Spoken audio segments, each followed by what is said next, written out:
90% মানুষ কোনো না কোনো এক সময় কোমর ব্যথায় আক্রান্ত হয়। কোমর ব্যথার অনেকগুলো কারণ থাকে, এর মধ্যে ওয়ান অফ দেম মানে মোস্ট ইম্পর্টেন্ট কারণ হচ্ছে পশ্চারের প্রবলেম। অর্থাৎ আমরা যে দৈনন্দিন যে অ্যাক্টিভিটিসগুলো করে থাকি, আমাদের ডেইলি ওয়ার্ক বা কাজকর্মের মাধ্যমে যে অ্যাক্টিভিটিসগুলো করে থাকি, এর কারণে যে সমস্যাগুলো হয় সাধারণত কোমরে এই জায়গাটাতে প্রবলেম হয়। অর্থাৎ একই কাজ বারবার করার কারণে কোমরের যে মাংসপেশিগুলো আছে, মাংসপেশিগুলো দুর্বল হয়ে যায়, যার জন্য আমরা যা কিছুই করি না কেন, লং টাইম বসে থাকা বা লং টাইম দাঁড়িয়ে থেকে কাজ করার কারণে এই মাংসপেশিগুলো দুর্বল হয়ে যায়, যার জন্য স্পাইনের উপরে অর্থাৎ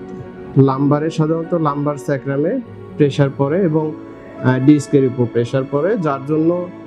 এটা নার্ভের উপর প্রেশার পড়ে, যার জন্য কোমরের রিজিয়নে ব্যথা হয় এবং এই ব্যথার তীব্রতা সাধারণত ডে বাই ডে বাড়তে থাকে এবং বাড়ার কারণে এটা নার্ভের উপর প্রেশার পড়ে এবং একটা পর্যায়ে পায়ের দিকে চলে যায়।